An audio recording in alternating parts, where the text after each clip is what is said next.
Yeah. And so, so what is this quality? No, what are these qualities of the assessment records? No, and here we have also the concept of consistency. So maybe with this, by we can clarify the meaning of consistency, inconsistency. No. Yeah. Okay. So like I said before, when you want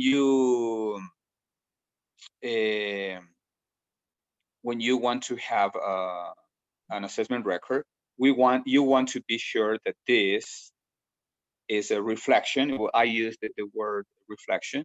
It's a reflection of what the student really knows, what his real level of language ability is. Okay. So, or in other words, as we have in the book, you want to be sure that a student's performance will yield essentially the same as assessment record. No.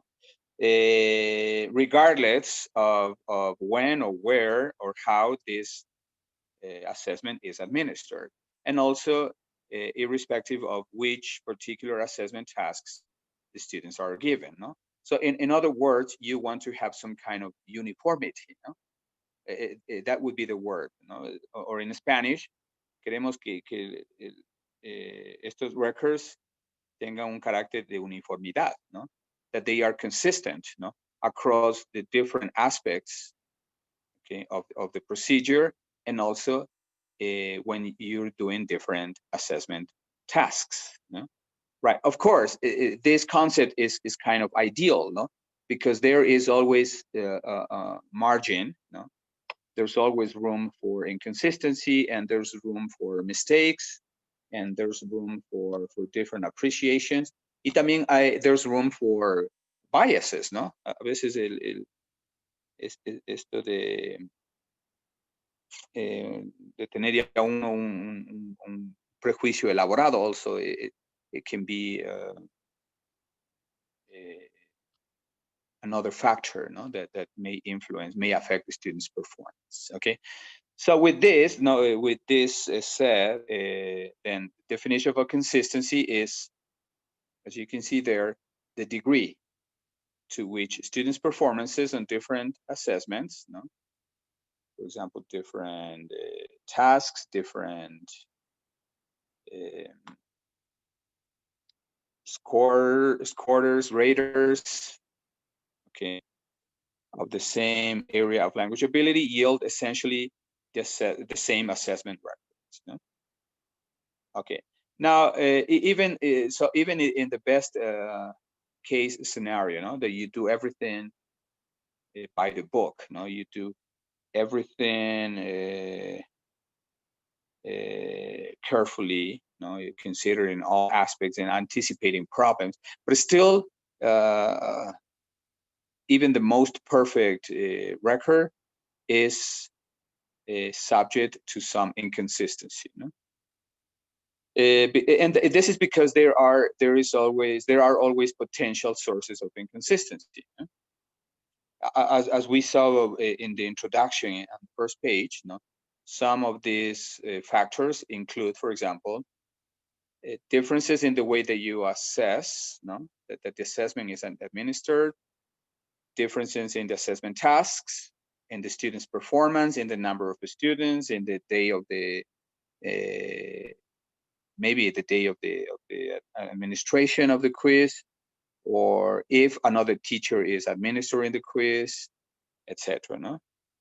Here we have an example. It says, for example, if an assessment of listening, no, in an assessment of listening, for example, the teacher has to read a passage out loud to the students, no?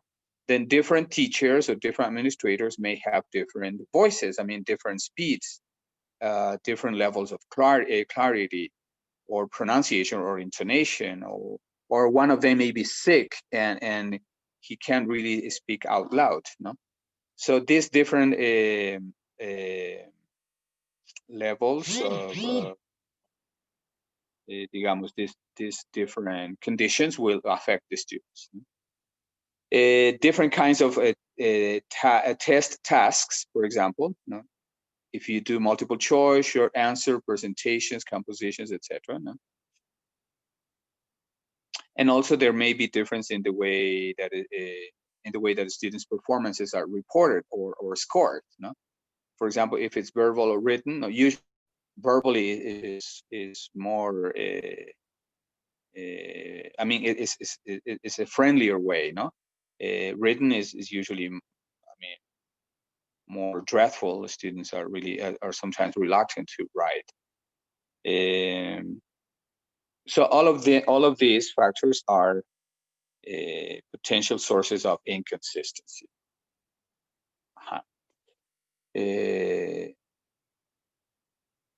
Right. Okay. So in order to help assure the consistency that your assessment records need, no, that requires, no, o por lo menos que sea the highest level of consistency possible, you need to do two things. No?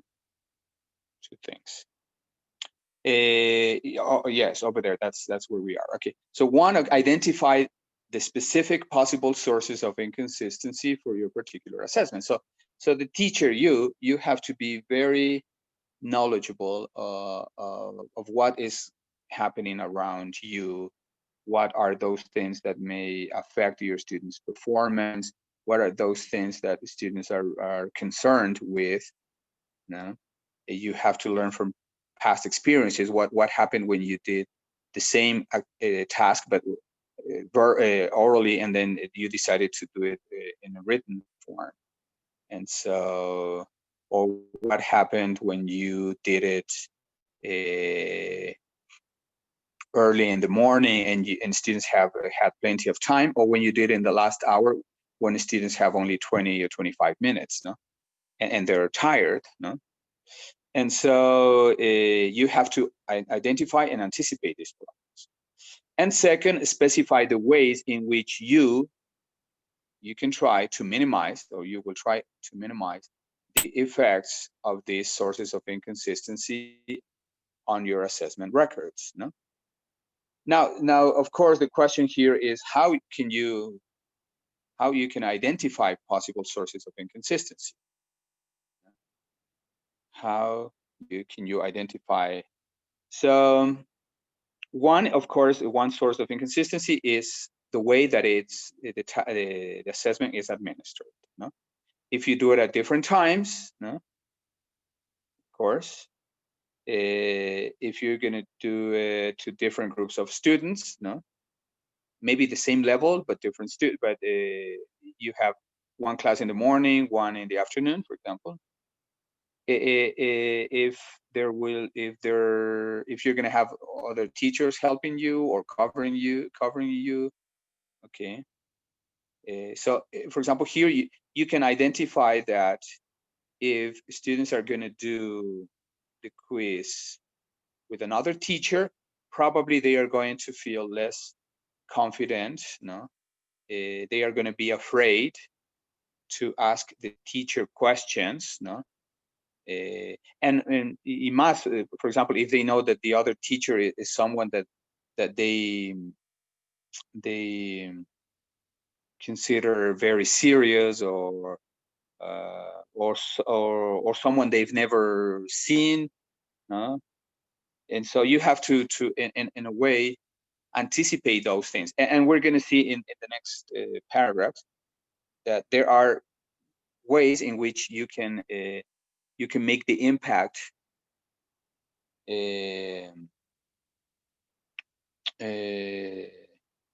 smaller. No, you can minimize the impact by taking some action. Right. Prof, Other. Yes. so for this session, in the last 20 minutes, we are going to take the quiz on Kahoot, right? Because yes, or we it's have 20 minutes now, no? It's 20 minutes now. Yeah. So let me just finish this number 2, of course, because also it's the end of the page, and you guys can read the other 2 or 3 pages of this topic. Thursday, and we can do a little recap on Thursday. No, thank you. Thanks for the reminder. Thanks for the reminder. I was expecting that. Thank you. Okay, so another source of inconsistency can happen across different assessment tasks, ¿no? Es decir, que si les doy diferentes actividades, pero más o menos el sistema debe funcionar con igual, with equality, ¿no? With, it should be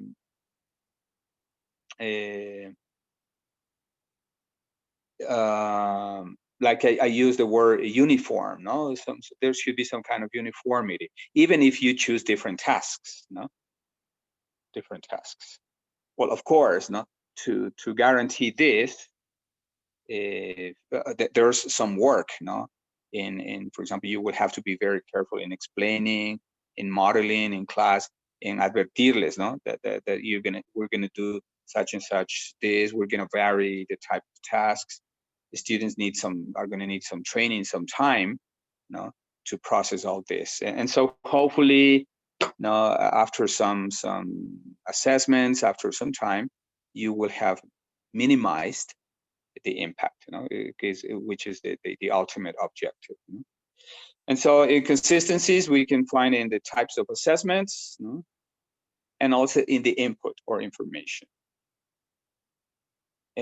that the students need to process and respond to across different assessment tasks of the same task type. Okay, so I encourage you to read the rest, because as you read, you're going to discover that it's typically el origen de estas these complaints that the students usually have. Now they say, but no, I deserve a better grade, but you gave us the quiz at the end of the class. We were tired. You forgot to give us more input, give us an example, etc. No? Entonces, these things happen because we need to minimize these possible sources of inconsistency. Okay, so finish reading this chapter for Thursday. No, great. And so now, and now for the fun part, Avi has prepared some questions for a contest, using Kahoot. I know that you are very familiar with that. I am not, but I'm gonna try and also maybe participate or at least learn how it works. And also, and it goes without saying that some of these questions that you see in the contest are also questions that we may use for future quizzes, or if we're going to have maybe a midterm quiz for review, etc. So I suggest that you also make collect all these questions, questions and then the answers, and use it for your preparation for quiz or exam or something. Okay, great. So Abby, if you can show us maybe the first round, how does it work? Okay, so as you said, we are so familiar, but just in case with Kahoot, but just in case, I'm going to explain how to use. Okay. I'm gonna share the screen. Can you see it? Yes. Okay. I can see. Okay. We can use our computer or the cell phone if you want. So you can open a new window, and you have to type play Kahoot,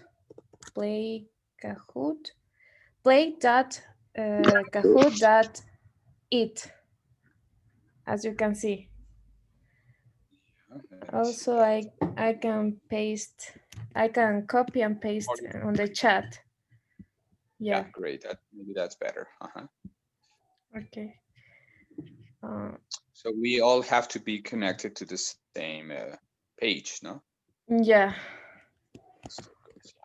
So You have it on our chat of the Zoom meeting. Okay. And the Zoom, yeah. The Zoom. On the Zoom. So now, let's see. Yeah. Okay. These questions are related to chapter 5, and it is uh-huh.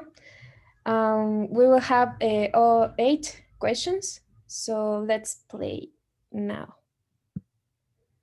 Okay. Okay. Options. Your Kahoot is now loading. Well, my Kahoot, it says your Kahoot is now loading. Oh, And so that is going to take, I guess that takes some time, right?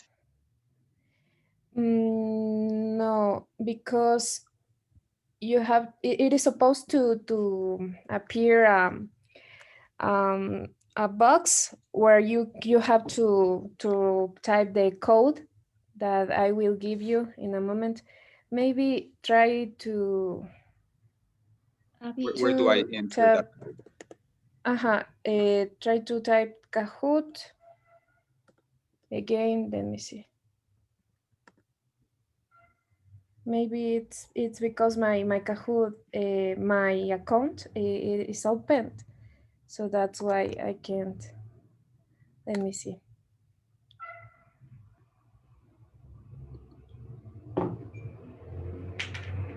Okay, it is taking some time. It's my internet. Okay, this is the this is what it is supposed to appear on your screen. On my screen, this yellow thing. No, Uh, no, I don't have that. I have something. The screen is purple and it says it's loading. okay, It's now I put it the link, the right link on the chat. yeah, the right link. Let me see that. Yeah, because the other one it wasn't work. What is Doesn't this work. new? Yeah, The let okay. Let me see. Yeah, now you can see yeah, it. this one. This. Yeah, Yes. yeah, because I had another. Yeah, Yeah. Kahoot.it. Yeah. Mm-hmm. Yeah, it says fin de juego ingresar. Yeah. So you will have to type the code that I'm going to give you Yeah, what in is a the code? moment. Yeah, great. Okay, now you can see it on the screen. I share my screen. Can you see it? The code? Um, Yes. Yes, Going David. back to, yeah, a ver, let me see, 21, 6, 2, I'm using my cell phone, so it's very little, yeah. I'm Okay, going so I entered this, yeah, to put yeah, the yeah, I know, code I on chat got, box. Uh-huh. yeah, I got it, Mhm. Okay, so I'm waiting the for players right now. I you can type your name. So we have Jorge Catota, Chris, Jocelyn, Milena. So let's wait for other classmates. Great. Okay. Yeah, I see my name on the screen, so I'm in. Yeah. Great. Diego. So let's wait for some other. And for some other students So, to uh-huh. Okay. So I'm gonna start the game. So get ready. okay, sure. Okay.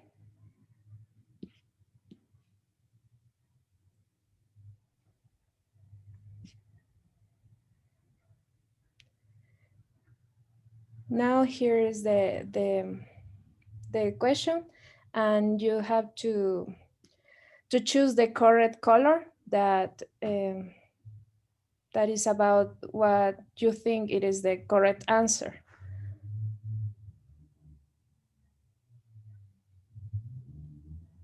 Okay. And the correct answer is with the check, as you can see. So the next question. Anita Waman is in the first place. So the next one. Okay, so the question to which of the following is not related?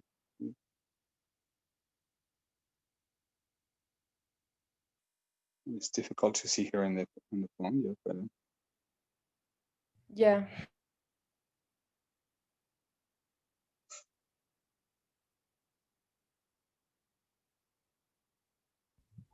Okay, let's see. Now Jonathan is in the first place.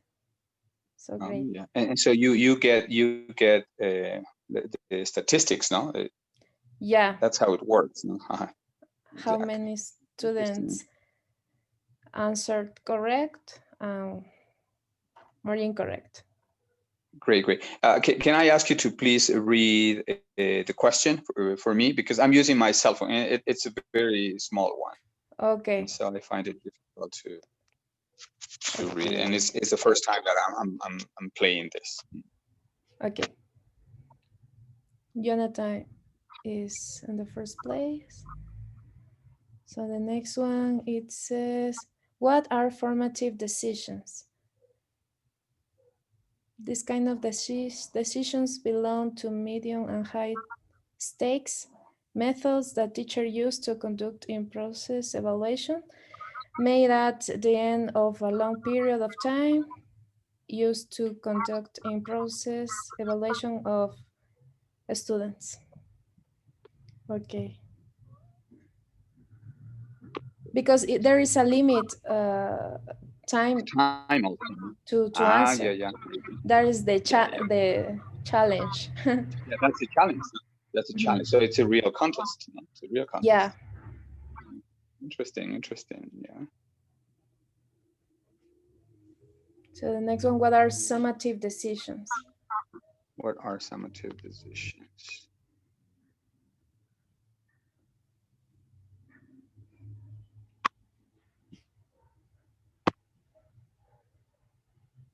And so what I have to do is just tap on the color, no, that I think is the correct answer, right?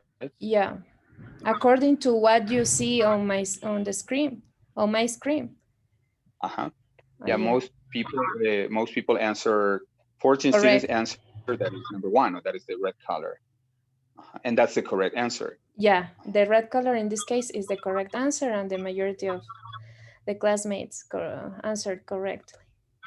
Okay, I get it now. Okay. It reminds me of a game on TV long ago. Great. Okay, the next one. What is the benefit of formative decisions in the classroom?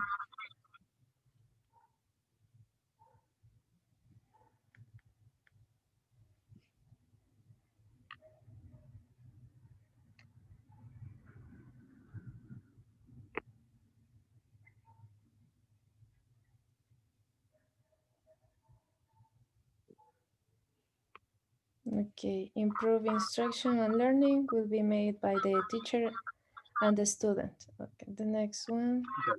That's the right answer. No, well, yeah.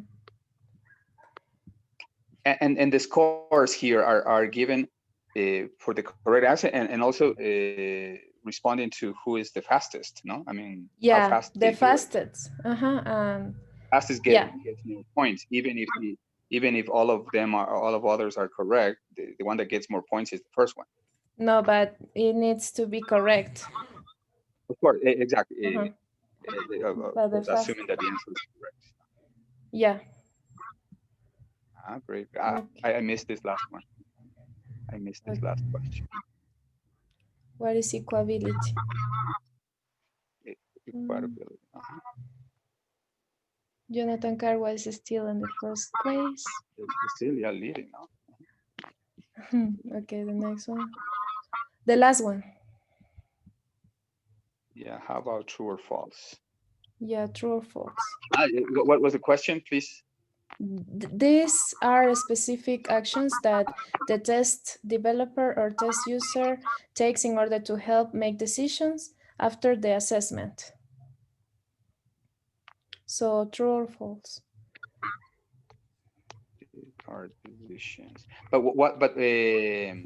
but when you say these are specific actions, what do you mean? What is the concept there? Yeah, That this concept belongs to. I think that we need the actions, the specific actions. These are specific actions, but for example, say, let's say interpretations, for example. Interpretations are specific actions that the test developer, test user takes in order to help make decisions after the assessment. Well, so I didn't do this one because I think that we're missing, instead of these, we need the word, no? yes, that is my bad, I think. I guess if you write, for example, interpretations, I don't remember. I think the word decisions. Yeah, to make decisions after the assessment, you need.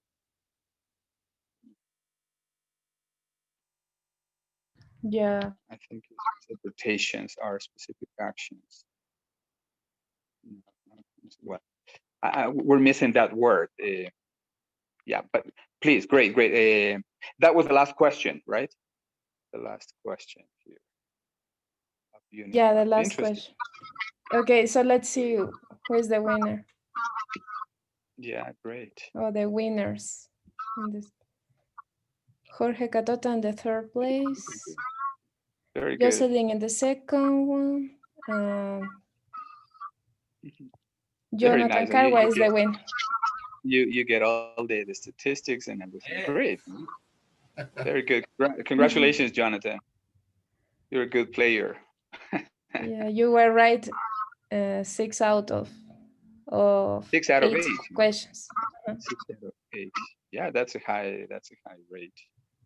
Yeah, and he did it fast. You know, that's also, to win the game, you have to be very fast also. Great. How about if we have do we have some time maybe to do unit 1, or how much more time do we have in this Zoom now? 1 minute. We have less than a minute. Yeah, then there's no point in doing that. Okay, so we're gonna do the other units. No, unit introduction, unit 2. Well, on Thursday, no. So maybe we can think of maybe some incentive or motivation for the winner. No, this was this was an example. So maybe Thursday we can think of giving the winner some incentive, no, for participating, for winning, no, for winning. So read the topics, prepare. Abby, don't.